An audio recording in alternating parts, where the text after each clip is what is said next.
Boa noite a todos. Agora eu já posso falar que Emerson me liberou, que Emerson é assim. Vocês estavam falando e eu não conseguia falar.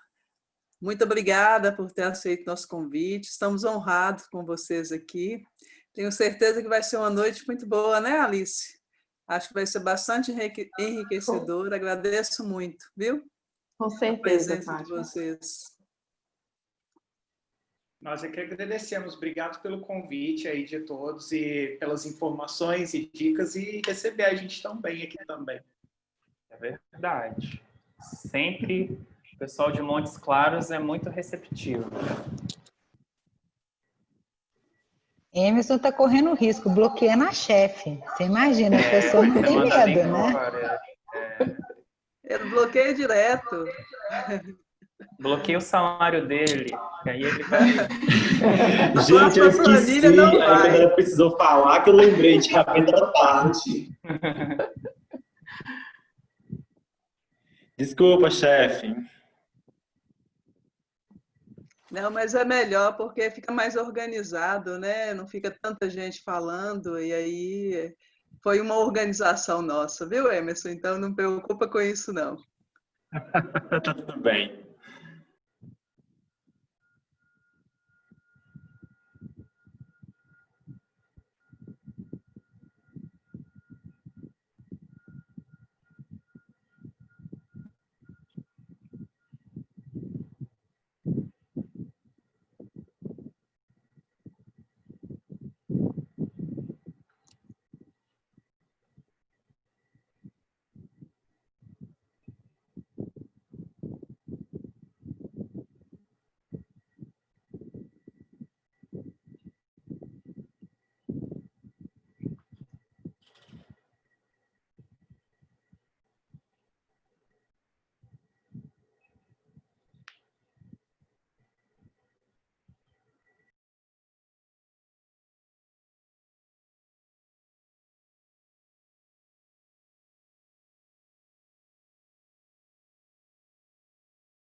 No evento de hoje, será abordado o comportamento do consumidor que foi adquirido na pandemia, né, à luz da teoria microeconômica. Para falar sobre isso, né, sobre essa temática, estão aqui os professores, doutores Lucas Vitor e Frederic Fagundes, do curso de Economia da Universidade Federal do Amazonas. Né, o professor Lucas Vitor, ele é doutor em Economia pela Universidade de Brasília, e atua principalmente nas áreas de pesquisa em economia ambiental e ecológica e métodos quantitativos. Né? Está também como coordenador do exame da ANPEC no Amazonas. O professor Frederic Alves é doutor em economia aplicada pela Universidade Federal de Viçosa, com um período de sanduíche na Universidade de Illinois, e atua principalmente nos temas de métodos quantitativos em economia, economia aplicada e produtividade, e análise de eficiência. Bom, então eu passo a palavra agora para o professor Lucas, tá? Em seguida, o professor Frederic vai dar continuidade e no final a gente abre as perguntas no chat. Obrigado, Alice. Boa noite a todos. Mais uma vez, muito obrigado pelo convite. É uma satisfação estar aqui falando para todos e num momento excepcional. Né? Acho que seria muito mais agradável se eu estivesse aí, né, junto de todo mundo, conversando com todos, mas isso tudo eu acho que é um aprendizado, isso vai trazer para nós também novos horizontes, né? E eu vejo, ainda bem que nós temos a internet, porque se não tivesse não daria para fazer nada, né? A gente ficaria totalmente isolado e pronto. Então eu vou compartilhar agora com vocês a minha apresentação, né, a respeito desse novo consumidor na pandemia. Tá todo mundo vendo? Tá aparecendo aí? Ótimo, Lucas. Deixa eu só minimizar aqui o que aparece para mim, porque senão eu não vejo. Bom, então o tema da minha apresentação, né, na 16ª Semana de Economia da Universidade Estadual de Montes Claros, é como é um novo consumidor. E esse novo consumidor está inserido num cenário de pandemia, né? Quais são os efeitos disso à luz da teoria microeconômica, né, da teoria do consumidor? E nós vamos ver ao longo da minha apresentação, vou apresentar aqui para vocês, só um minuto que deu um probleminha aqui, pronto.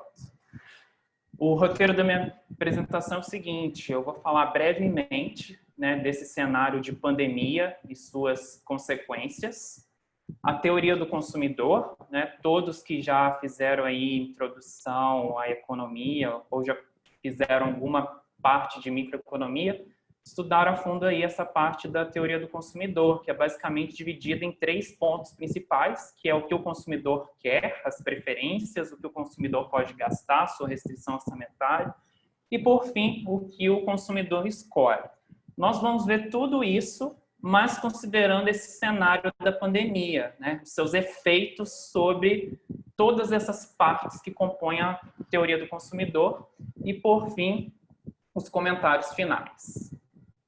Bom, no atual cenário de pandemia, uma das principais recomendações de prevenção ao Covid-19 é o distanciamento social, porque nós não temos ainda vacina e nem medicamentos minimamente eficazes ao combate dessa nova doença. O que é o distanciamento social?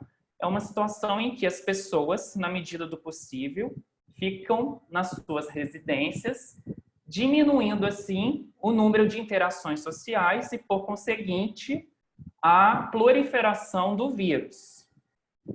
Quando for necessário sair, evidentemente, as pessoas devem usar máscara e manter um distanciamento aí de 1 metro, 1,5 metro entre as pessoas. Então, esse é o cenário que a gente está vivendo hoje. É importante destacar que não são as medidas de prevenção em si que estão causando a crise, mas sim o próprio vírus. O que a gente tem nesse cenário de pandemia é um agente externo altamente contagioso e potencialmente fatal. Então, isso influencia no comportamento das pessoas e, evidentemente, no comportamento do consumidor. Para dar um exemplo, para mostrar para vocês que não é o fechamento do comércio, o distanciamento social que está causando a crise, eu vou dar um exemplo do setor de saúde, principalmente o setor de odontologia. Esse setor ele não foi fechado em momento algum durante a pandemia. E mesmo assim ele está sofrendo uma forte crise, porque as pessoas não estão indo mais ao dentista. A demanda por dentistas reduziu significativamente, porque as pessoas têm medo de ir ao dentista e e pegar o vírus, né? E sofrer todos os males que ele pode causar. Então, as pessoas têm muito receio disso, de ser contaminadas. É claro que no Brasil a gente teve um problema sério, que a gente demorou muito a tomar atitudes adequadas e vai chegando um determinado momento que as pessoas vão perdendo a paciência e vão descumprindo o distanciamento social. Isso também tem a ver muito com o comportamento das pessoas. Mas o que eu quero deixar bem claro é que é o vírus que está causando a crise. As pessoas têm medo de sair na rua, têm medo de pegar o vírus, né? Aqui em Manaus, por exemplo, a situação se tornou caótica. Aquilo que passava na televisão de centenas de sepultamentos em trincheiras, aquilo tudo foi real. Então, nesse cenário de pandemia, quais os impactos da Covid-19 no comportamento do consumidor? É o que a gente vai ver agora à luz da teoria econômica. Então, a teoria do consumidor, como eu já adiantei, ela pode ser dividida em 3 partes principais. A primeira parte é o que o consumidor quer, ou seja, as preferências, o que ele deseja ter ou obter. O que o consumidor pode gastar? Tem a ver com a sua restrição orçamentária. Eu posso querer uma Ferrari. Uma coisa é eu desejar ter uma Ferrari, mas eu posso comprar? Então, as minhas decisões de consumo também estão limitadas à minha restrição orçamentária, ou seja, à minha renda. E, por fim, levando em consideração as minhas preferências e o que eu posso pagar, eu chego no que o consumidor escolhe, que é a decisão final dele, que maximiza a sua utilidade. Então, a gente vai ver cada um desses pontos e os impactos da pandemia nesses pontos principais da teoria do consumidor. Então, vamos lá com a primeira parte da teoria do consumidor, que é o que o consumidor quer, o que ele deseja consumir. Essa parte é basicamente definida na economia como preferências. O que seriam as preferências? Grau de desejabilidade por um bem ou uma cesta de bens. Observe que aqui, quando eu estou falando de preferências, eu me refiro apenas ao que o consumidor deseja. Eu não estou considerando a renda, eu não estou considerando os preços dos bens. Eu estou considerando apenas o que ele deseja. Voltando novamente àquele exemplo da Ferrari, eu desejo ter uma Ferrari. Não tem problema, você pode desejar o que você quiser, uma Ferrari, uma casa na praia, uma mansão, seja lá o que for. Você está livre para desejar o que você quer, e isso a teoria do consumidor também leva em consideração quando a gente está analisando as preferências. Com a pandemia, as pessoas estão mais em casa, em home office, inclusive. Esse cenário pode alterar as preferências dos consumidores. Então, a gente vai analisar alguns cenários, porque as preferências, embora eu possa estar livre para desejar o que eu quero, o cenário, ou seja, o ambiente ao meu redor, também influencia as minhas preferências. E a gente está num cenário de pandemia. Então, vamos analisar algumas situações. Vamos supor que eu estou decidindo entre almoçar na rua, ir num restaurante self-service, por exemplo, ou eu posso escolher também comer em casa, eu posso preparar comida em casa, ou eu posso optar pelo delivery. Eu vou usar o iFood, ou eu vou ligar para o restaurante que eu tenho preferência e vou pedir para entregar.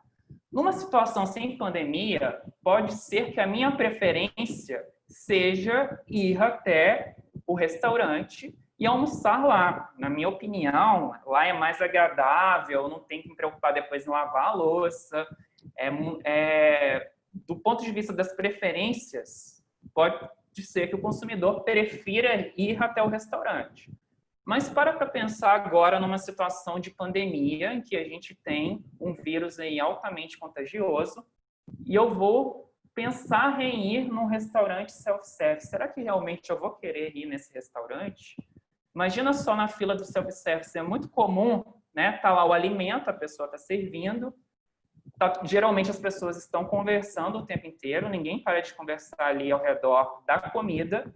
Enquanto ela está conversando, gotículas da saliva tá caindo e se depositando nos alimentos. Inevitavelmente isso acontece.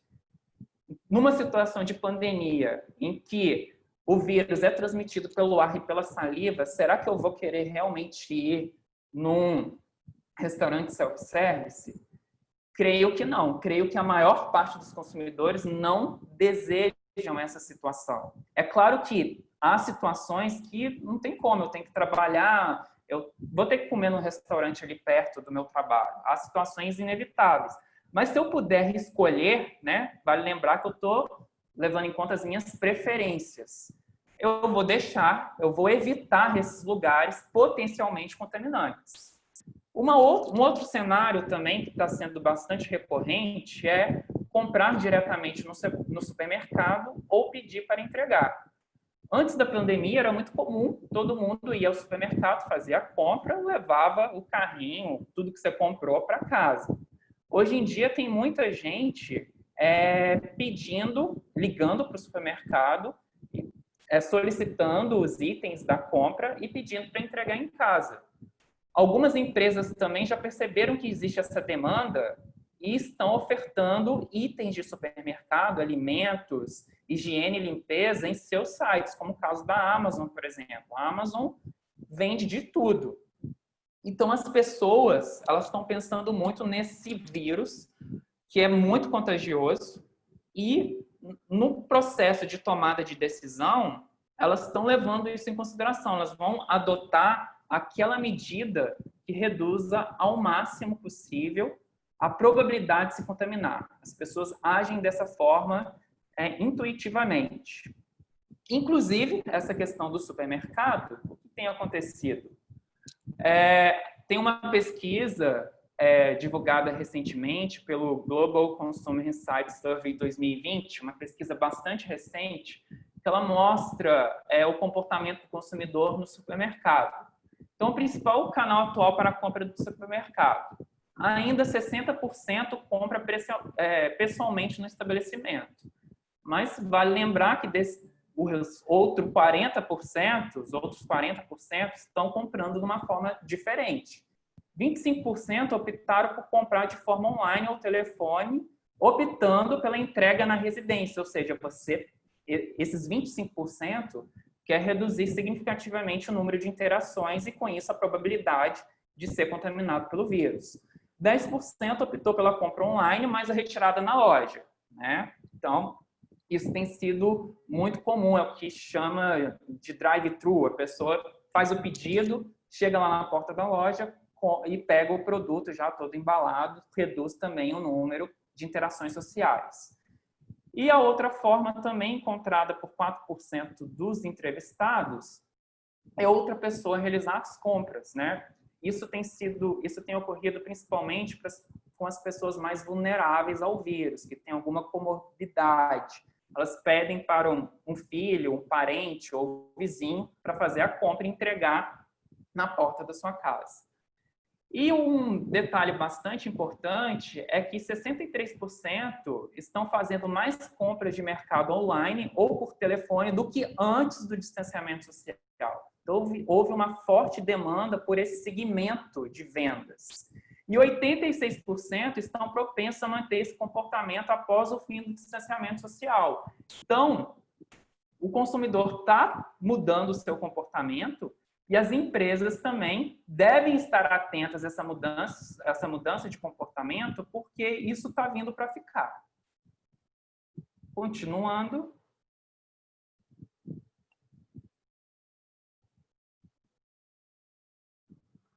Voltando à questão das vendas, não só o supermercado teve um aumento das vendas, mas também outros segmentos da área de varejo.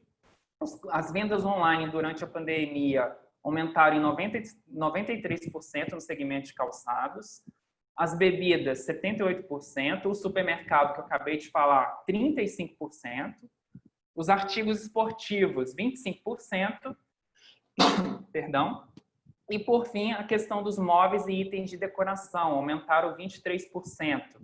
Eu destaquei esse item porque móveis e principalmente itens de decoração são considerados bens de luxo.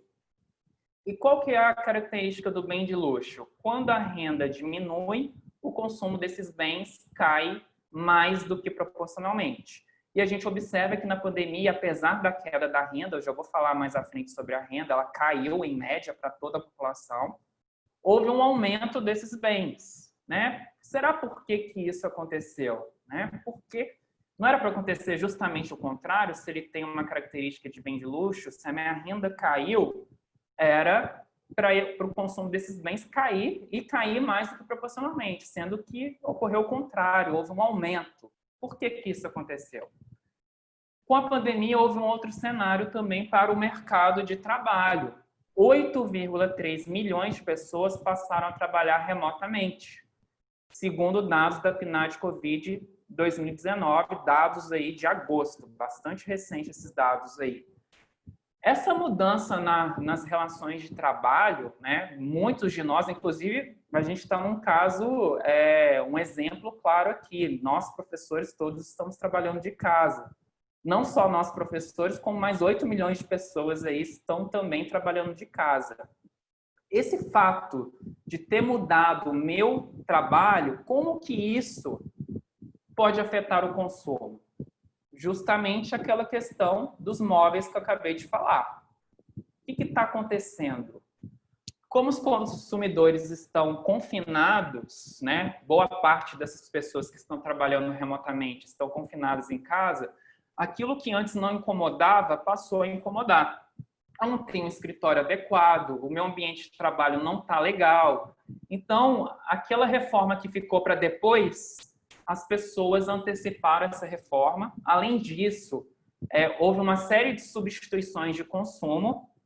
Como as viagens estão muito restritas, as pessoas que antes iam viajar estão usando esse dinheiro da viagem para reformar suas casas. Então, como diz aí a matéria aí da Folha de São Paulo, confinados, os moradores se cansam da própria casa e procuram reformas. Mau uso de espaços e falta de ergonomia estão entre as principais reclamações, dizem os arquitetos. Essa falta de ergonomia é justamente a questão do trabalho. Eu não estou no ambiente adequado de trabalho, eu quero aprimorá-lo para tornar o meu ambiente de trabalho mais satisfatório. Inclusive, a febre das reformas em casa ampliou o faturamento do setor de construção. Apenas entre 19 e 25 de julho, o faturamento com materiais para pequenas obras teve alta de 33%. Então, o cenário de pandemia também trouxe essa nova realidade. As pessoas estão trabalhando em casa, reforma é considerado um bem de luxo, né? Itens de decoração, como eu havia falado, é considerado um bem de luxo, e houve um efeito contraditório. De acordo com a teoria, quando a renda diminui, o consumo desse bem deveria reduzir mais do que proporcionalmente, mas ocorreu ao contrário. Mas porque, junto com a pandemia, veio esse novo cenário de trabalho remoto. Eu acabei de falar das preferências, né? Então, até então, só estava falando da questão de o que o consumidor quer, o que ele gostaria, o que ele deseja consumir. Mas, como eu dei no exemplo, eu posso desejar uma Ferrari, mas será que eu posso pagar? Então, vem justamente o próximo ponto da teoria do consumidor, que é o que o consumidor pode gastar, que é a restrição orçamentária. Então, a gente tem um exemplo aqui em que o consumidor está numa situação que ele tem que definir entre o consumo de energia elétrica e de alimento. O preço da energia é R$2, o preço do alimento é R$1 e W é a renda dele, que é de R$80. Todas essas cestas aí ao longo dessa linha, essa linha é a minha linha do orçamento. Então, o consumidor pode consumir em qualquer um desses pontos aí, dado a renda dele de R$80. Ele pode consumir A, B, D, E, G. Qualquer um desses pontos aí ele pode consumir.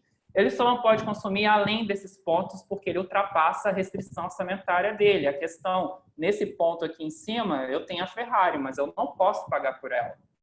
Então, a restrição orçamentária, a linha do orçamento, e tudo que está nela e abaixo dela, representa todas as possibilidades de consumo que o consumidor tem, todas as cestas possíveis. Inclusive, nesse exemplo aí, entre energia elétrica e alimento, de certa forma, é um trade-off que a gente vive atualmente.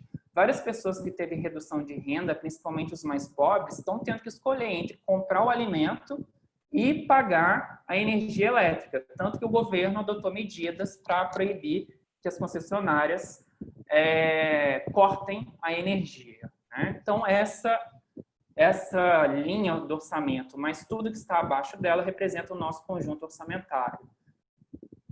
Vamos lá. Com a pandemia, o que aconteceu? A renda das pessoas diminuiu. Quais as implicações disso?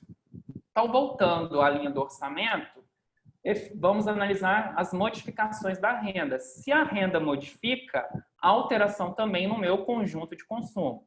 Então, aqui a gente tem a renda inicial, L1 igual a W, L1, que é uma renda de 80. Vamos supor que houve uma elevação, a minha renda dobrou. Nessa situação, o aumento da renda desloca a linha do orçamento para a direita. Nessa situação, o consumidor está mais próspero. Por quê? Ele pode consumir todas as cestas de consumo que ele tinha anteriormente, mais as cestas que foram proporcionadas, dado a elevação da renda dele. Ele agora, por exemplo, pode ter ar-condicionado, por exemplo. Ele tem uma renda maior. Por outro lado, se acontecer uma redução da renda, ocorre um deslocamento da linha do orçamento ou da reta de restrição orçamentária para a esquerda. Nesse caso, o consumidor está menos próspero, porque ele não pode mais consumir o que ele poderia consumir antes. Então, ele está limitado a essa nova realidade. E essa nova realidade é justamente o efeito da pandemia. Nós tivemos uma redução significativa da renda das pessoas e, com isso, as pessoas se tornaram menos prósperas, ou seja, as possibilidades de consumo delas se tornaram mais restritas.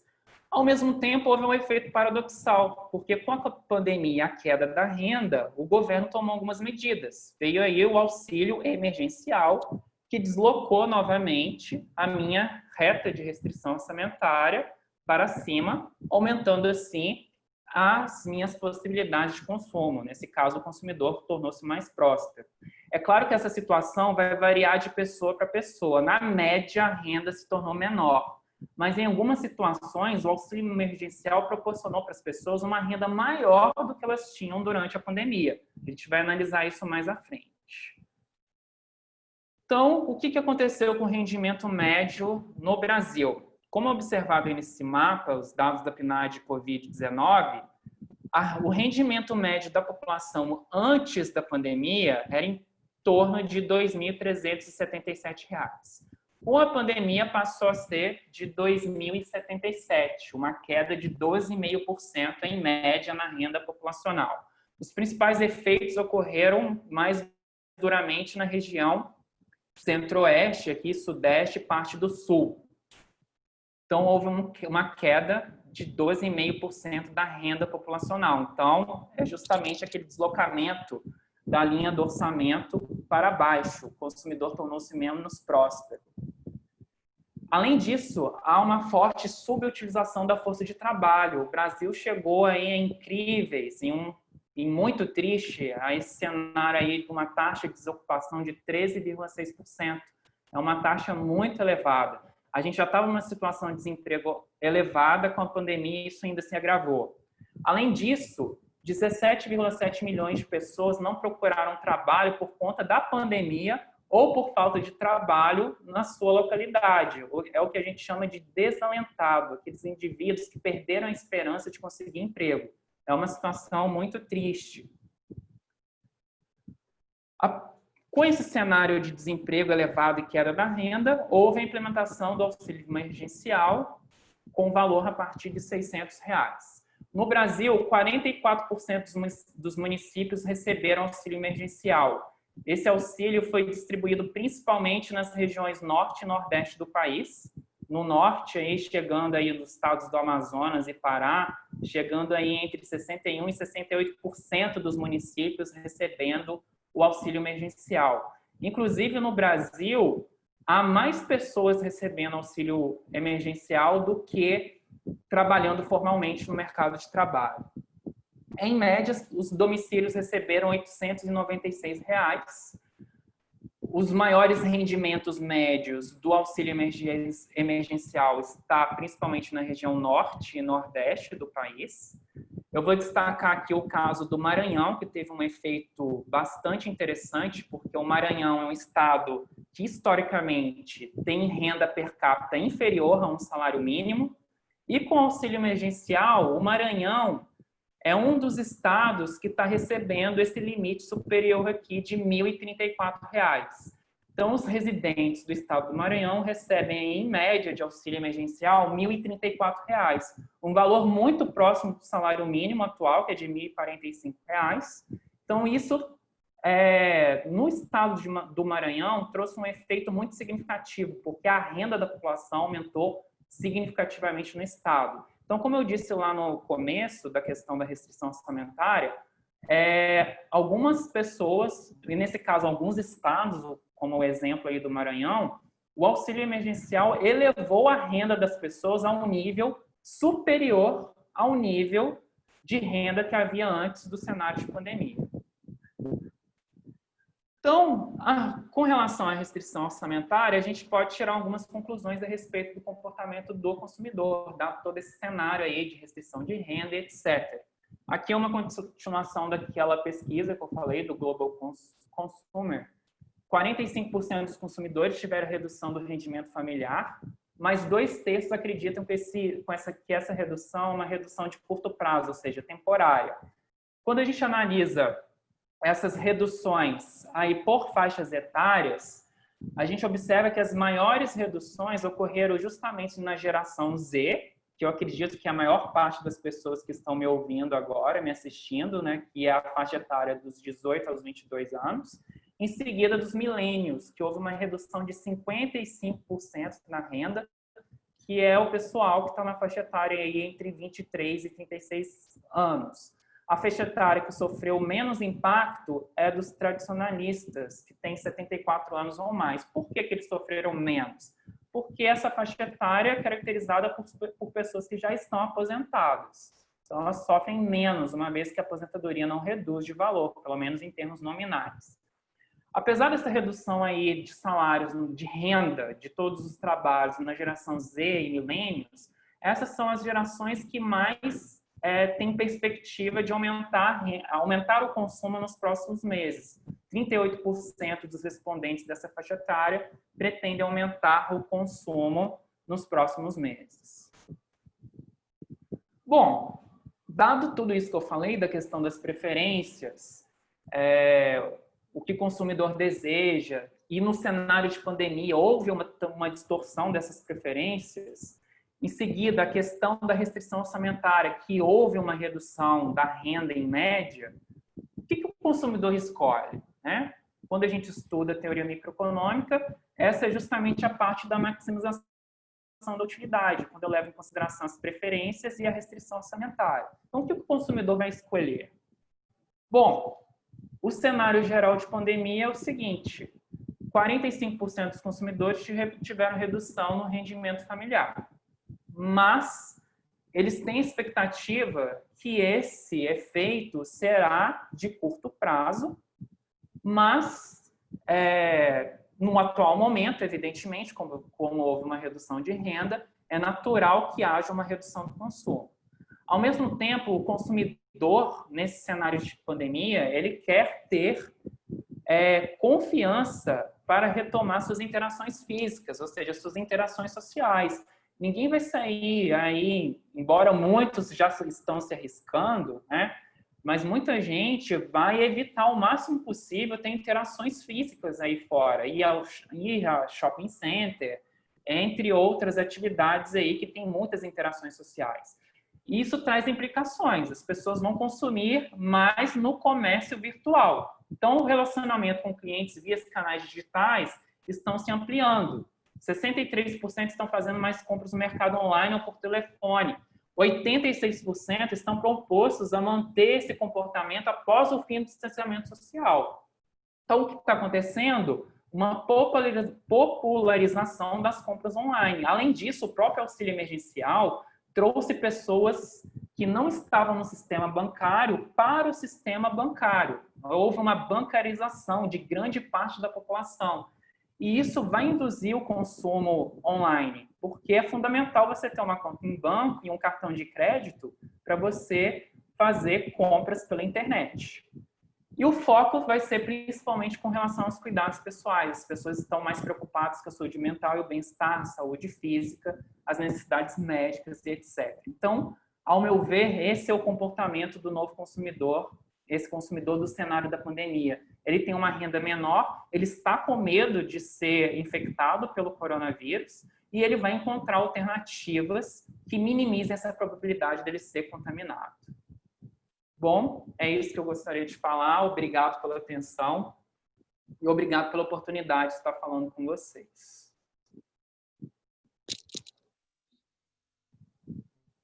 Muito obrigada, Lucas, pela sua fala.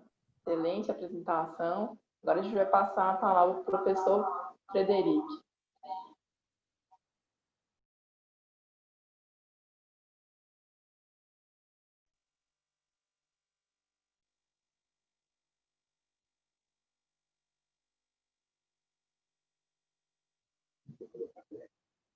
Espera aí, seu microfone.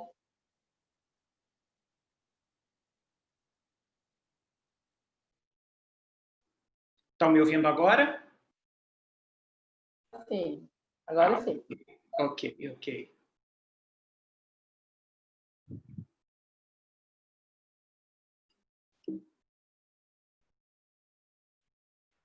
Bom, então, boa noite a todos, espero que estejam todos bem, tá?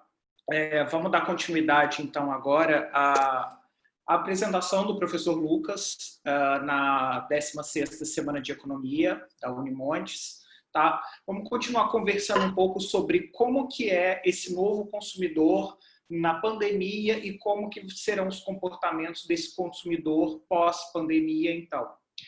Bom, conversando um pouco sobre o comportamento desse consumidor, a gente tem a questão da informação, como que esse consumidor ele se informa e como que essa informação afeta na demanda desse consumidor, seja por bens, seja por consumo, seja por serviços, e tudo isso afeta de alguma forma todos os agentes, todos os indivíduos. Então, a gente vai analisar um pouco dessa informação ou como ela é trabalhada também com uma desinformação.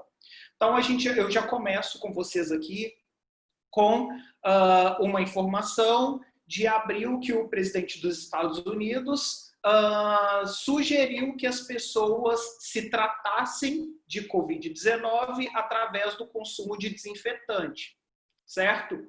A princípio, todo mundo pode imaginar, nossa, mas isso aí é um pouco surreal. Quem vai tomar um produto químico, por exemplo, para limpeza de casa?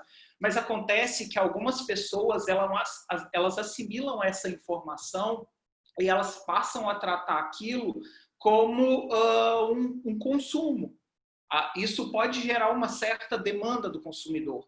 E com relação a isso, 18 horas depois dessa fala do presidente dos Estados Unidos, cerca de 30 pessoas deram entrada nos prontos-socorros somente na cidade de Nova York para desinfecção ou desintoxicação por terem ingerido desinfetante doméstico, de uso doméstico de limpeza, certo? E isso várias outras cidades ao longo dos Estados Unidos também tiveram informação de que outras pessoas também deram entrada com esse tipo de intoxicação.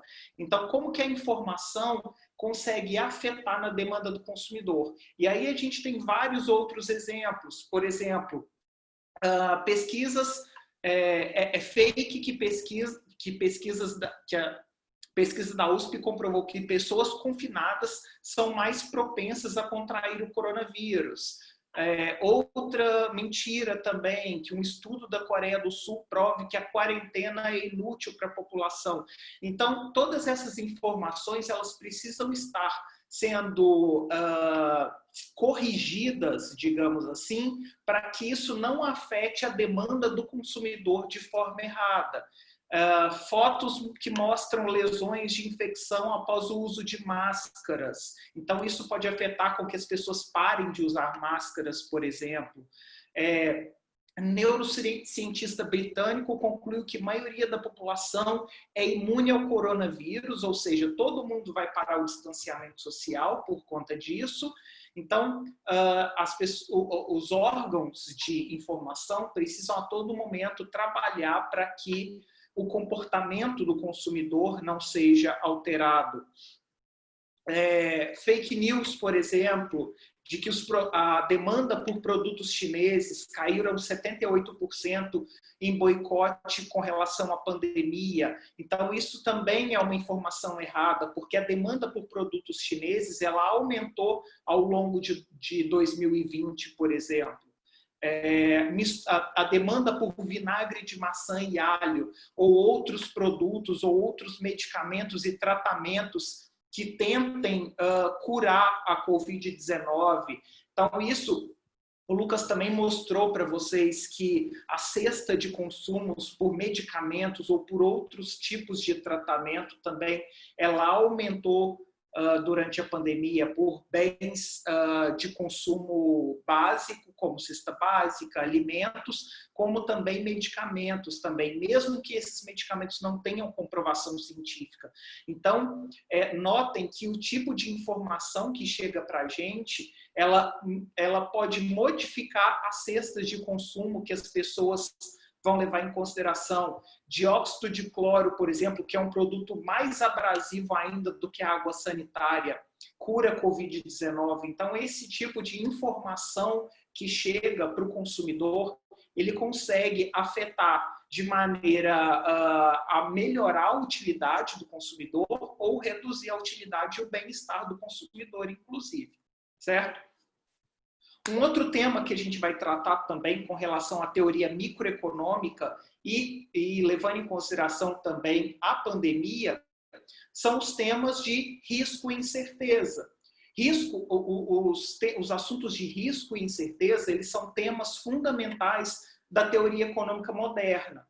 Por exemplo, risco é quando a gente tem uma situação onde a gente consegue fazer pelo menos uma análise probabilística dos eventos futuros e a gente consegue traçar algum tipo de informação com alguma certa completude de racionalidade. Já a incerteza, a gente consegue traçar minimamente, ou às vezes nem isso, uma certa probabilidade dos eventos que podem acontecer futuramente, tá certo? E aí, com isso, a gente tem uma análise. Por exemplo, a dengue no Brasil. Nós temos uma situação de risco clara com relação à dengue, porque a dengue nós não temos uma vacina, porém, nós temos alguma informação mais clara de qual é o vetor de transmissão, que é o mosquito. Nós temos alguns tratamentos, alguns medicamentos que podem ou não ser tomados com relação quando nós estamos com sintomas de dengue. Então, de certa forma, ela é relativamente bem conhecida e nós conseguimos traçar cenários para o tratamento da dengue, apesar de não ter uma vacina, certo? Com relação à Covid-19, é uma situação de completa incerteza, além do risco que a gente corre, que é iminente. Atualmente, são mais de 4 milhões de casos no Brasil, certo? Pouco a gente sabe sobre infecção, sobre o vetor de transmissão, se a Covid se transmite pelo ar ou só com contato humano, quais são os órgãos afetados, qual que é o tempo de cura da Covid, se a pessoa pode ser reinfectada ou não, quais são os medicamentos, vacina a gente ainda não tem, assim como a dengue, mas também não sabemos qual medicamento ou quais os medicamentos combinados podem tratar melhor a Covid-19, sem falar em toda a subnotificação, porque a gente tem indivíduos assintomáticos que não se sabe qual o motivo ainda deles serem assintomáticos e outras pessoas têm sintomas fortes da Covid-19. Então, notem que nós temos situações claras aí de risco e incerteza nesses dois exemplos, certo? Um outro tema também microeconômico que a gente consegue relacionar com o período do comportamento do consumidor na pandemia é a questão do risco moral. O risco moral, ela é uma assimetria de informação que nós temos e, com relação a isso, vem o uso de máscaras e os cuidados para utilizar essas máscaras, certo? A partir do momento que o indivíduo está de máscara, gera nele uma sensação de segurança muito maior. E com isso, ele se coloca numa situação de risco muito mais iminente. Então, eu já vi situações das pessoas estarem de máscara e esquecerem de obedecer às orientações de distanciamento entre as pessoas. Então, aqui a gente tem algumas fotinhas aqui, a pessoa está lá de máscara, com plásticos, mas ela está se abraçando, ela está se aproximando. A gente ainda não tem completa informação de quão protegidas essas pessoas estão somente por estarem de máscaras, certo? Então, com isso, elas se colocam numa situação de risco simplesmente por terem uma sensação ou uma falsa sensação ou uma não completa sensação de segurança. Então, o risco moral nesse sentido é que os indivíduos possuem uma maior tendência de se tornarem mais cuidadosos conforme o risco percebido aumenta. Se ele coloca máscara e percebe uma sensação de risco menor, ele relaxa, ele se tranquiliza, então ele se coloca numa situação de risco maior do que a que ele estaria se ele tivesse mantendo um distanciamento entre as pessoas, certo? E como que a gente reduz essa assimetria de informação ou esse risco moral? Através de sinalizações. Como que a sinalização ela funciona no caso dessa assimetria de informação? Através de multas. Se, por exemplo, os órgãos sanitários, ou prefeito, governador, ou a própria OMS implantasse multas para que as pessoas estivessem utilizando máscaras, a pessoa teria duas situações. Ou ela usaria máscara constantemente ao sair de casa, ou ela simplesmente não sairia de casa, se manteria em isolamento ou distanciamento social para não ter que usar máscara. Uma vez que ela está sem máscara na rua, ela é multada e essa multa corrige a assimetria de informação, que nesse caso é o risco moral de não estar utilizando máscara, certo? Então a sinalização, ela consegue reduzir esse risco moral e consegue corrigir essa falha de mercado microeconômica aqui nesse caso, tá? Um outro exemplo da teoria microeconômica que a gente pode analisar nessa pandemia é com relação ao direito de propriedade e a tragédia dos comuns, que é o básico dilema sair ou não sair de casa, tá? O que a tragédia dos comuns é basicamente? É a situação em que os indivíduos eles agem de forma independente e autointeressados. Então, eles agem através dos próprios interesses de bem-estar, de melhor utilidade e não pensam em comunidade. Então, eles agem com base nos próprios interesses deles. Dentro da tragédia dos comuns, vem a teoria da moral utilitarista. O que a teoria da moral utilitarista ela leva em consideração? De que seria mais justo para toda a sociedade que as pessoas tivessem maior felicidade, maior a utilidade dessas pessoas, então os indivíduos, os agentes maximizariam utilidade e bem-estar individual. Com isso, se todo mundo estiver maximizando utilidade e bem-estar, a sociedade como um todo, ou de forma agregada, estaria em melhor situação, que é o caso do direito de propriedade e de liberdade. Então, é meu direito poder sair de casa a hora que eu quiser, não ficar preso na rua, não ficar preso em casa, cumprindo o isolamento social ou o distanciamento social. E é exatamente essa teoria da moral utilitarista que é a base da proposta de flexibilização das medidas de distanciamento social a nível vertical, certo? Então, o que é o isolamento social a nível vertical? Seria muito mais justo, de acordo com essa teoria, de que somente as pessoas idosas, as pessoas que têm alguma doença, alguma deficiência, se mantessem isoladas em casa para se prevenirem da infecção da Covid-19, enquanto que toda a restante da população pudessem sair às ruas em busca de alimento, em busca de manter a atividade econômica, em manter também a liberdade individual da maioria das pessoas.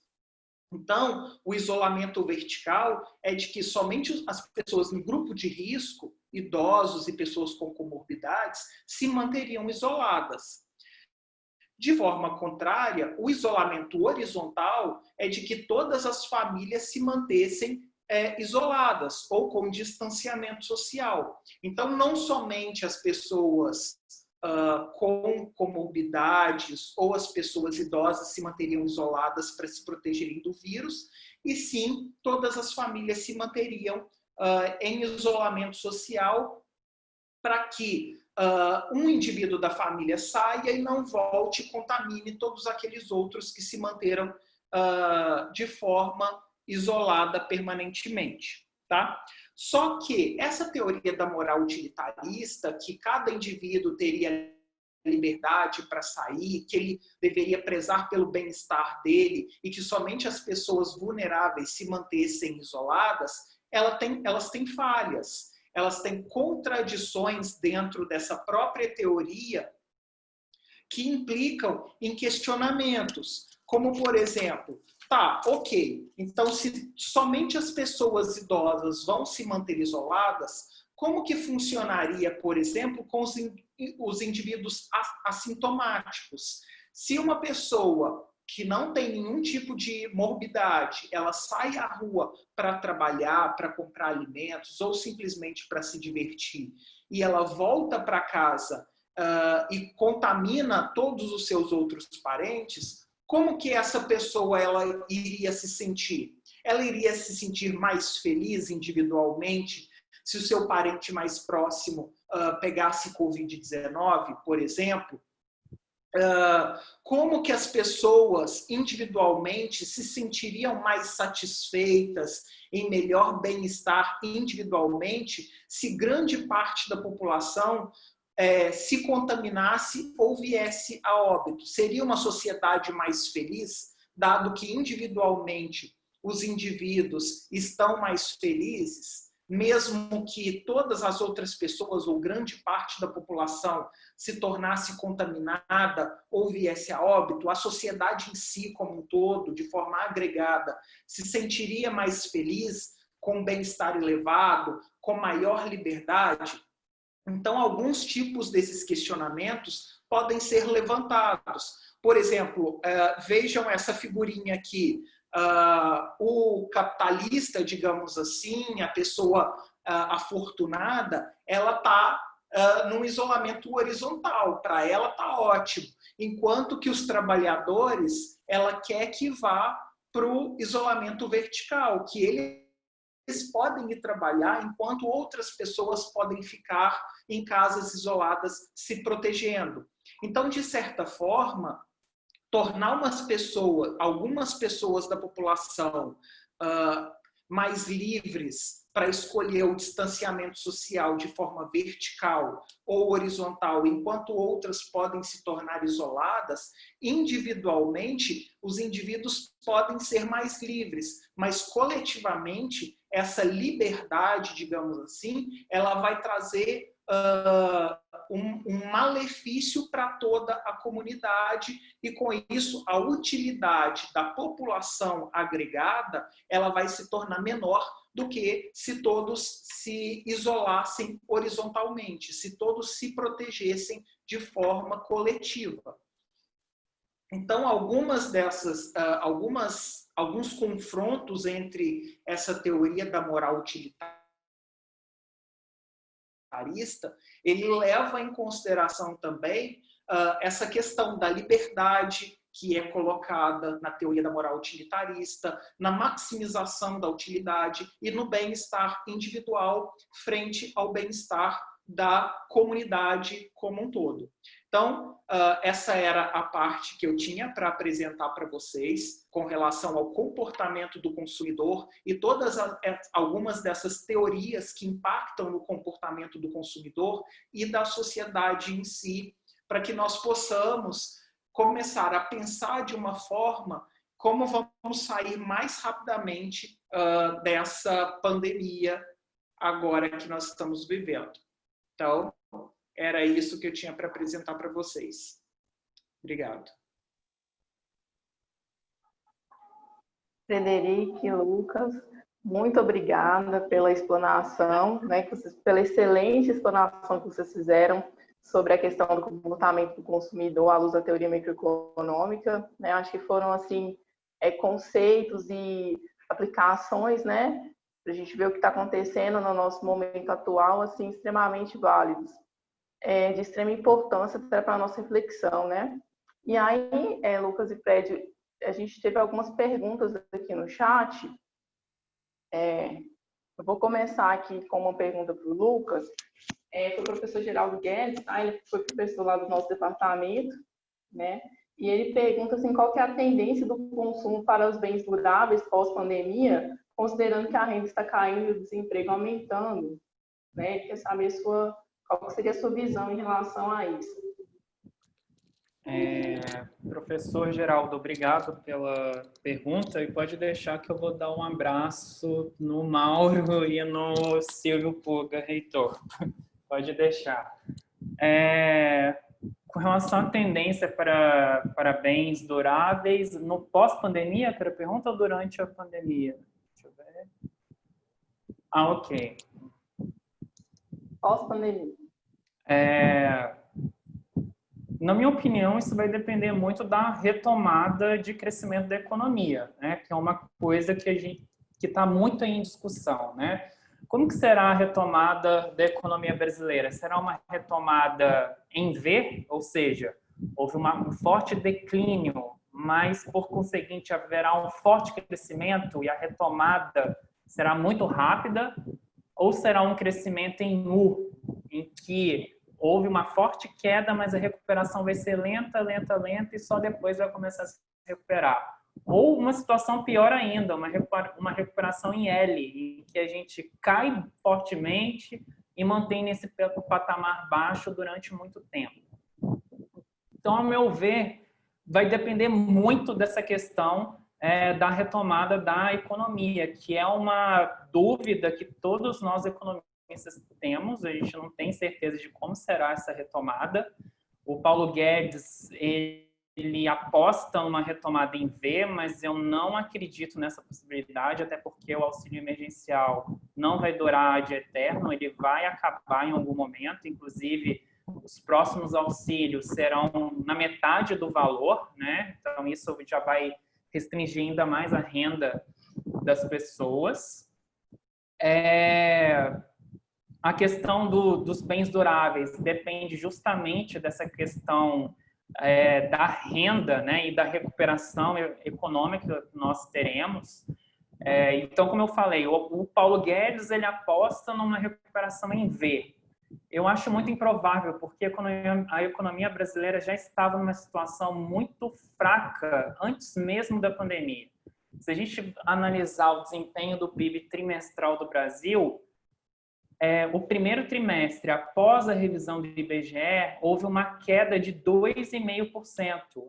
Vale lembrar que a pandemia só chegou aqui no Brasil, em que começou a ter o isolamento social, em meados de março. Então, a gente teve aí só 15 dias, aí, num período de 3 meses, com efeitos da pandemia. E mesmo assim, houve uma queda de 2,5%. Então, o desempenho da economia já estava fraco antes mesmo da pandemia.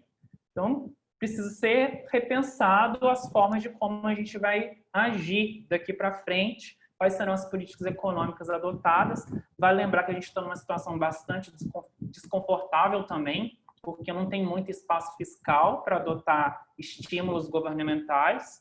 E já que você tocou na questão aqui do Amazonas, né, vale lembrar que aqui a gente está no polo industrial de Manaus, né, na Zona Franca de Manaus, e aqui, durante assim, o auge da pandemia, 80% das empresas que estão aqui instaladas, para vocês terem uma ideia, praticamente todas as motos fabricadas no Brasil são fabricadas aqui em Manaus. Então, a Honda tem unidade aqui, a Yamaha também tem unidade aqui, e 80% das empresas paralisaram a produção, 28% paralisaram totalmente, fecharam as portas devido à pandemia. Então, tudo vai depender dessa retomada, e a gente não tem uma resposta precisa. Eu acredito que não vai ser essa retomada em V. Gostaria muito que fosse uma retomada em V, mas creio que vai ser uma retomada em U, uma vez que a situação econômica do Brasil já estava fraca antes mesmo da pandemia.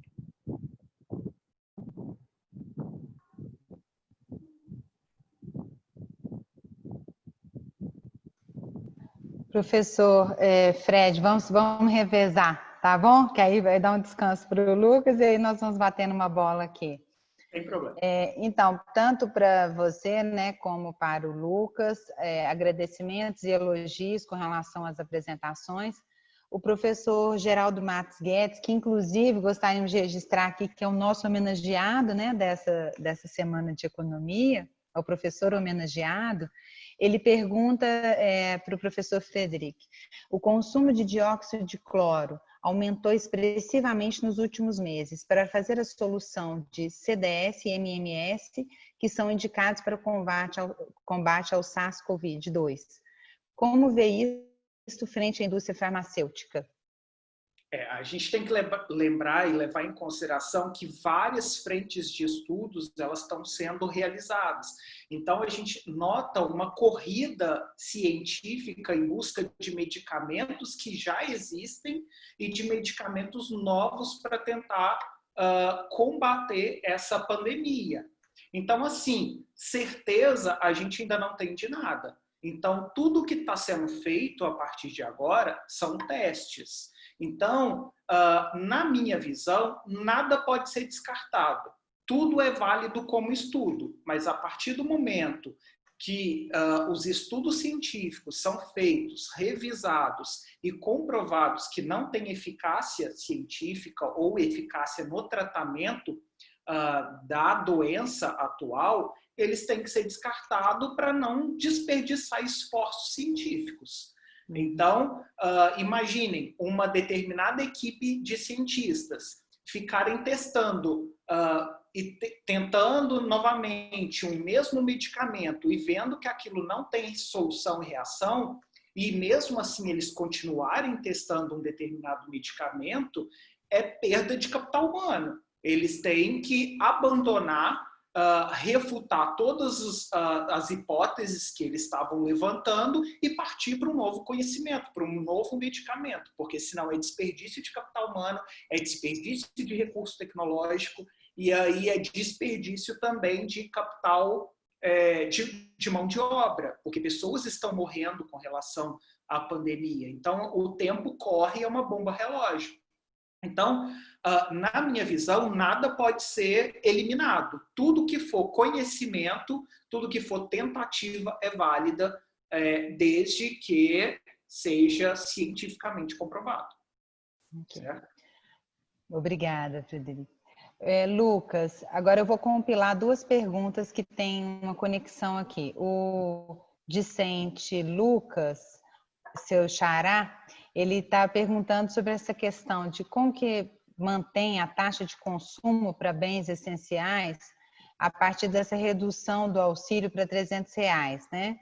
E a professora Vânia Vilas Boas, ela também parabeniza, né, pela sua exposição e quer saber sobre essa questão do comportamento de compra do consumidor e as alterações. Qual que é a sua percepção quanto a esse tipo de comportamento no pós-pandemia? Ok, obrigado pelas questões. Bom, primeiro com relação ao auxílio emergencial. Como eu expus lá, apresentando a questão do efeito das mudanças, né, na renda, qual que é o efeito das mudanças na renda na reta de restrição orçamentária? Se o auxílio emergencial reduzir pela metade, que é o que o governo já sinalizou, era R$600, vai cair para 300, o valor mínimo, né, a ser depositado, isso significa que para muitas pessoas a renda delas reduziu pela metade. Então, o meu conjunto orçamentário, as possibilidades de consumo que eu tinha, vai reduzir significativamente.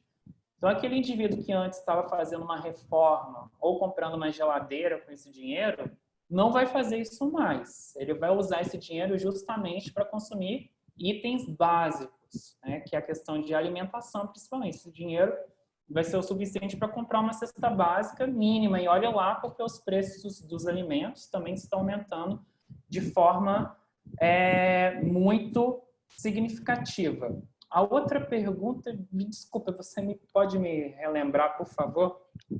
Deveria ter anotado aqui. É que todos os dois perguntam pós-pandemia, né? A pergunta do aluno, do Lucas, é especificamente quando você mudar o auxílio para R$300 e Vânia perguntando esse comportamento do consumidor pós-pandemia. Então, as duas têm a ver com ok, entendi. Certo. Então, acho que a primeira parte eu já respondi. A segunda parte, a questão do pós-pandemia, eu acho que boa parte desses comportamentos que eu apresentei ao longo da minha exposição, acredito que veio para ficar. Inclusive, as pesquisas mostram, né, 86% dizem que vão continuar comprando de forma online. Então, esse novo normal, vamos dizer assim, ele veio para ficar. Foi meio que assim, na marra. A gente teve que fazer coisas que antes a gente não faria, né? O mesmo vale para a questão do trabalho remoto. O trabalho remoto veio para ficar. E foi interessante que era uma coisa que tinha resistência, né? Principalmente pelo lado das empresas. Será que o funcionário vai trabalhar? Ele vai ficar assistindo sessão da tarde? Ele não vai trabalhar? E, pelo contrário, observou-se que aumentou a produtividade, inclusive. Então, muitas empresas vão adotar isso e geram muita economia para elas, porque você não vai ter que pagar mais auxílio de transporte. A pessoa trabalha de casa, né? E elas estão trabalhando de forma mais produtiva, o que é muito fundamental no Brasil. Inclusive, no setor público, né, o governo teve que implementar isso e já percebeu-se que é uma economia que vai chegar na casa dos bilhões, pelo fato de o servidor não ter que se deslocar, então não precisa mais do auxílio transporte. Se ele trabalhava no escritório, tinha um ar-condicionado que ficava ligado ali o dia inteiro, então é uma outra economia que gera. E quando você trabalha remotamente, eu não sei vocês que estão trabalhando remotamente perceberam, eu acho que o consumo de roupa cai drasticamente, né? Você consome muito menos. Então, vai ter uma série de substituições. Eu vou consumir menos roupa, mas, por outro lado, eu vou reformar um quarto e vou transformá-lo num escritório, por exemplo. Então, vai ocorrer uma série de substituições e, ao meu ver, tudo isso veio para ficar. Ainda mais se a gente considerar que o auxílio emergencial trouxe a bancarização. Havia aí 40 milhões de pessoas que não tinham uma conta bancária e agora tem conta bancária, tem acesso ao crédito, tem cartão de crédito, e com isso vai ter acesso justamente à compra online. Se tem cartão de crédito, você não compra online. É um item fundamental, né? Poucas empresas usam outro tipo de pagamento. Então, ao meu ver, tudo isso veio para ficar e vai continuar. Foi uma adaptação forçada que todos nós tivemos que enfrentar. Obrigada, Lucas. Alice vai fazer uma pergunta agora para a Frederica. Isso, agora eu vou fazer uma pergunta para o Frederico, que foi a pergunta da professora Luciana. Ela agradece também pela excelente exposição, e aí ela coloca que o risco moral pode ser identificado como uma falha de coordenação, né, que afeta o equilíbrio econômico, e cada indivíduo, então, de forma específica, né, a exemplo dos efeitos da Covid-19. Então, ela pergunta assim, considerando os preceitos microfundamentados, como que você vê a ação do agente de regulamentação para corrigir essas imperfeições, ou seja, esse papel cabe ao governo ou seria de livre mercado? Obrigado, Luciana, pela pergunta. E assim, na minha visão, é muito importante esse tipo de pergunta agora, porque o que acontece? No Brasil, especificamente, a gente estava vivendo um governo, a gente está vivendo um governo mais liberal, digamos assim, em suas teorias. Então, ele pregava em campanha uma situação mais de livre mercado, vamos deixar o mercado agir. Com a pandemia, houve uma necessidade da tomada das rédeas pelo governo sobre a população, sobre o mercado em si, de forma muito rápida e muito drástica. Então, quebra todo aquele paradigma de política, da política do governo. Então, com toda certeza, essa regulamentação é função do Estado, é função do governo. Regulamentar quais são as novas regras do momento agora, para que reduza o risco moral, para que reduza a assimetria de informação, ou seja, informações desencontradas, um órgão fala isso, uma empresa fala aquilo outro, e nisso tem toda a população completamente desnorteada e cada um agindo por si mesmo, certo? Então, como que coordena tudo isso? O governo, o Estado, tem que tomar as rédeas de toda essa parte de assimetria de informação, com sinalizações, com multas, se for necessário, para que coloque todas as pessoas orientadas para que os impactos econômicos, os impactos de saúde e os impactos em todo o mercado sejam minimizados ou sejam os menores possíveis. Eu dei o exemplo de multas para o uso de máscaras, por exemplo. Alguns poucos lugares fizeram isso, de implantar multas para a população que saísse às ruas sem máscaras, que não respeitassem as orientações de distanciamento social. Mas não basta simplesmente um decreto municipal ou uma lei. É preciso que esses governos coloquem fiscalizações, agentes fiscalizadores, para que, de fato, essas multas sejam aplicadas. Então, isso é uma gestão governamental, é uma política que tem que ser implantada e tem que ser fortemente fiscalizada para que minimize os impactos econômicos, principalmente. E de saúde também, com certeza. Obrigada, Fred, pela resposta. Agora acho que tem mais uma pergunta para o professor Lucas e depois a gente vai fechar com uma pergunta para os dois, tá bom? A professora Tânia, ela coloca que após esse novo normal pandêmico, né, o que você acha que restará de mudança efetiva no comportamento do consumidor? Então, obrigado pela pergunta. Eu acredito que efetivamente muitos consumidores foram obrigados a migrar para o comércio online. Alguns que nunca compraram antes passaram a comprar de forma eletrônica, né? Isso foi uma questão, até estava lendo no chat aí alguns comentários falando que foi uma questão imposta. Realmente, foi uma questão imposta, mas o comportamento do consumidor também é influenciado pelo ambiente por certo. Então, muitas pessoas que nunca antes tinham comprado de forma online passaram a comprar e não compravam porque desconfiavam da internet. Tem muita gente, principalmente os que têm mais de 40, 50 anos, desconfiam muito da questão da internet, de ser roubado, sofrer um golpe, etc. E tiveram que experimentar isso na marra, né? Tiveram que passar a comprar, usar o e-commerce. E viram que não é bem assim. Pode ser uma compra segura, né? Desde que você tome os devidos cuidados. É uma compra segura e tem muita comodidade nisso, né? Eu não preciso sair da minha casa, eu posso comprar sentado no sofá da sala usando meu celular. Então, ao meu ver, isso veio para ficar, né? E como apontou a própria pesquisa, 86% das pessoas que passaram a comprar online pretendem continuar comprando de forma online, né? E aproveitando o gancho, eu li todo o chat, alguém perguntou a respeito dos mercados locais. Os mercados locais também terão que se adaptar a essa nova realidade. O que a gente tem que entender é que existe aí uma discussão muito ampla dentro da teoria econômica, né? O que causa o quê? A oferta que causa a demanda ou a demanda que causa a oferta? Se a gente entrar na economia mainstream atual, ela vai dizer que é a demanda. O indivíduo só vai ofertar se existe demanda. Então, se o meu consumidor está exigindo que eu tenha determinadas ferramentas de compra, eu vou ter que me adaptar a esse novo cenário. Senão, eu vou perder vendas. Não adianta, o consumidor está com receio de ser contaminado pelo coronavírus.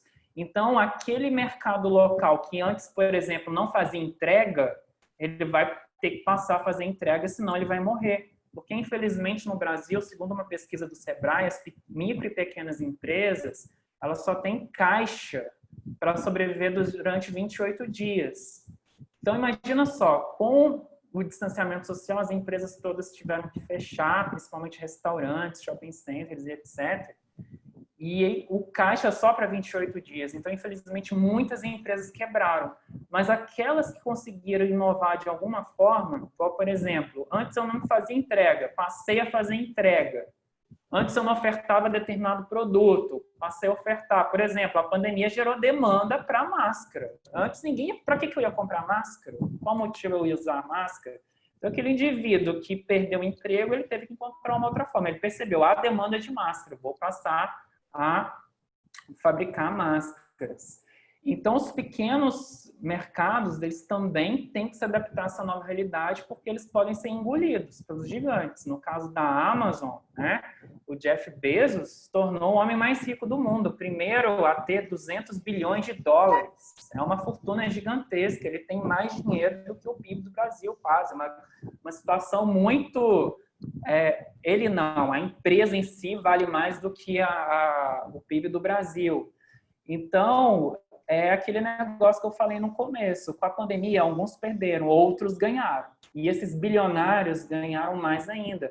E a Amazon ganhou porque ela já estava inserida no mercado online e nadou de braçada nessa situação de forte demanda.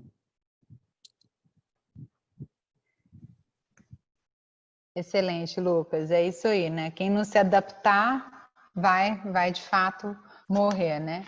Exato. E a gente percebe claramente, setores como de saúde, o pessoal está ganhando muito dinheiro, né? Então, a gente os setores não são afetados igualmente, com certeza. Então, para fechar, né, essa noite que foi tão interessante, vocês conseguiram associar tão bem a teoria com exemplos muito práticos e de fácil visualização. A gente vai fazer, então, a pergunta da Mayla Morim Tupinambá. Ela agradece a vocês e pergunta se vocês acreditam que economia, gestão mais colaborativa seja uma tendência pós-pandemia. E aí, começa, Lucas, ou começo eu? Tanto faz, né? Acho que a gente pode começar. Bom, com relação... Não é bem a minha área. Já vou... Então, se eu falar alguma bobagem, me perdoem. Mas a questão de economia colaborativa ou economia solidária, né, em que a gente tem uma maior participação da sociedade na tomada de decisão, na escolha como uma sociedade, pensar na coletividade como um todo, eu acho que é uma situação assim, eu acho que a pandemia, ela trouxe assim, um paradoxo. Ao mesmo tempo que ali no começo as pessoas estavam mais solidárias, solícitas, no intuito de ajudar seus próprios vizinhos, igual no caso ali que eu dei do exemplo ali do supermercado, em que alguns consumidores deixaram de ir ao supermercado, mas pediram que um vizinho, um colega fosse lá e ajudasse. Mais para o final, como a gente não enfrentou a pandemia da forma que deveria ter sido enfrentada, as pessoas já ficaram de saco cheio. Elas não estão aguentando mais ficar em casa. E realmente é um saco ficar em casa, né? Eu, por exemplo, tem 5 meses que eu não vou no restaurante. Não vejo a hora de ir. Mas nem todo mundo consegue aguentar, né? Deixar de fazer as coisas. Então, por um lado, há uma situação também que as pessoas já cansaram de esperar, né? Tá todo mundo esperando acontecer o isolamento social, que não aconteceu da forma que deveria ocorrer. E essa questão colaborativa, por um lado, também a gente vê também o papel das empresas. Muitas empresas passaram a doar, né? Fazer doações, utilizar mais a demanda local, empregar pessoas que estavam ali ao redor, que estavam precisando de emprego. A questão que eu achei muito interessante, o preço do álcool gel disparou, né? Todo mundo passou a demandar esse produto. Muitas empresas que produziam cosméticos e até mesmo cervejarias passaram a produzir álcool gel para tentar frear esse aumento de preços.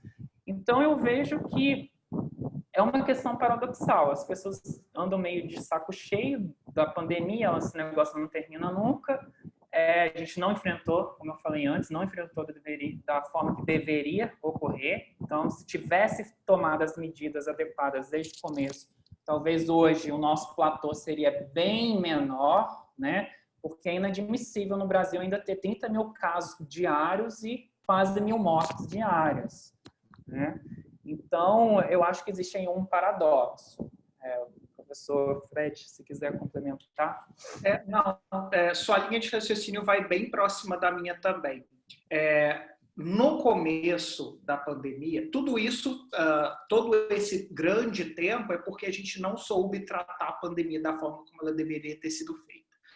No começo da pandemia, eu até concordo que individualmente as pessoas, os agentes, os indivíduos estavam mais solícitos, mais colaborativos, estavam mais vulneráveis, mais sensíveis.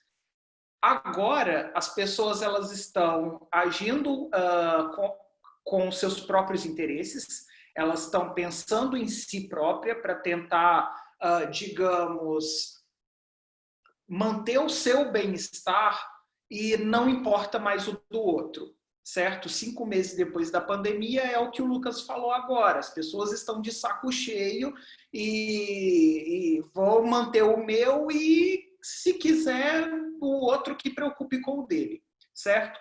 Com relação às empresas e essa situação de produção de álcool em gel, nós temos que analisar de 2 formas. Ok, as empresas estão colaborando? Estão. Mas com visão em quê? As grandes empresas estão colaborando, doando dinheiro, mas com visão no preço da propaganda no Jornal Nacional. A gente tem que levar isso em consideração e não ser iludido totalmente, achando que as empresas estão fazendo isso. As grandes empresas que eu estou falando estão doando dinheiro, doando cestas básicas, doando não sei quantos hambúrgueres, pensando somente na pessoa que está ali necessitada. Ela também está pensando no preço da propaganda num horário nobre no Jornal Nacional, na Globo. Então, ela está pagando indiretamente por esse preço, para mostrar para a grande população, olha como ela é boazinha e está ajudando na hora que todo mundo está passando necessidade. Então, não se iludem com relação a isso também, certo? Como que a gente sai depois disso num cenário de pandemia? Isso aí é estudo para várias teorias de economia comportamental, juntamente com a psicologia e também com a sociologia. No começo da pandemia, eu achava que as pessoas sairiam dessa pandemia mais solícitas, mais solidárias, mais agradáveis, com vontade de abraçar todo mundo e com saudade. Hoje em dia, eu acho que as pessoas vão sair mais estressadas, mais egoístas, pensando em si próprio e depois no outro, se der tempo, pensa no outro. Então, assim, tem um certo paradoxo aí. Então, tem um viés, dá para a gente analisar das 2 formas. Então, eu já não estou tão mais otimista quanto eu estava antes. Tem um estudo do Sebrae que mostra os perfis aí, tem um do que está muito, né, que está péssimo, quase naquele quadro, o grito, até o que está muito otimista, né? Então está variando bastante, acho que todos nós estamos encontrando essas personas por aí, né? Então, professores, além de agradecer, antes de passar a palavra para Maria Alice, eu queria dizer, a professora Fátima até colocou que as pequenas empresas estão sofrendo, né? E você expôs aí o que as grandes estão fazendo, que às vezes nem sempre com essa boa vontade. Eu acho que a gente também viu aqui na região mesmo, professores da Unimontes e outras pessoas envolvidas fazendo máscara, utilizando laboratório 3D. Então, a gente tem um movimento, né, positivo. Eu também acho que alguns podem sair melhores, mas eu também não tenho essa ideia de acreditar que todos sairão com essa perspectiva, né, mais acreditando que vai ficar tudo tão bem, né? Então, para fechar, a gente só lembrar que amanhã, falando das pequenas empresas, continuando aí, hoje a gente está falando do consumidor, amanhã a gente vai falar das pequenas empresas, o que o governo fez para apoiar as pequenas empresas, algumas reações das pequenas empresas, como o Lucas também citou, inovar é fazer algo que você não fazia até então, né? Então, muitas empresas inovaram, e a gente vai discutir isso um pouco amanhã. E aí eu passo a palavra à Maria Alice, que trouxe vocês aqui. A gente só tem a agradecer a Maria Alice por ter convidado vocês, que foram excelentes. Muito obrigada por terem ajudado na Semana de Economia da Unimontes. Maria Alice, com você. Bom, gente, obrigada. Eu quero agradecer a participação, né, a disponibilidade dos professores em participar aqui da nossa Semana de Economia. Acredito que essa noite foi assim, excelente, né, extremamente proveitosa. E que bom, né, que essas tecnologias proporcionaram para a gente a participação aqui dos professores na nossa semana. Tá? Muito obrigada. Alice, toda a equipe da 16ª Semana de Economia. Foi um prazer participar com vocês aqui. Acredito que deu tudo certo. Achei muito proveitosa a nossa discussão de hoje. Mais uma vez, muito obrigado pelo convite, ao Emerson, a você e a toda a organização da Semana de Economia. Sucesso para vocês aí. Os eventos e os temas estão muito interessantes e muito atuais também. Então, parabéns e a todos se cuidem e vamos torcer para a gente sair dessa pandemia o mais rápido possível. Obrigada, Fred. Bom, Alice, eu gostaria de agradecer mais uma vez o convite, a oportunidade, a professora Sara, a professora Maria de Fátima, o professor Emerson, a Maria Alice, o Emerson a gente já conhece. É claro que seria muito melhor se a gente estivesse presente aí em Montes Claros, que eu estou com a saudade da cidade, que é super receptiva. Mas, infelizmente, aconteceu esse fato que ninguém imaginava que isso iria acontecer, né? Mas eu agradeço a oportunidade. Eu acho que a pandemia também ela nos traz muitos exemplos de teoria econômica e isso mostra que a teoria econômica ela não é uma abstração total da realidade, muito pelo contrário, ela retrata muito bem a realidade. O comportamento do consumidor é igual no mundo inteiro, ele não muda. As pessoas são movidas aos incentivos e a pandemia distorceu boa parte dos incentivos e trouxe novos. A gente teve que agir de forma diferente do que a gente havia agido até então. As empresas também terão que se adaptar. Então, mais uma vez, eu agradeço o convite, parabéns pela organização. Eu sei que dá um trabalho danado, porque no ano passado eu estava na comissão organizadora da Semana daqui, então dá muito trabalho organizar a Semana da Economia, ainda mais a semana de vocês, que é uma semana bem longa, né, de apresentações. Então, parabéns a todos e muito obrigado pela oportunidade. Espero, em algum momento, vê-los pessoalmente e, quem sabe, aqui em Manaus. Pois é, nós que agradecemos, Lucas, e como diz a professora Fátima aí no chat, já fica o convite, né, para depois que tudo isso passar, vocês puderem estar presentes aqui com a gente. Obrigada.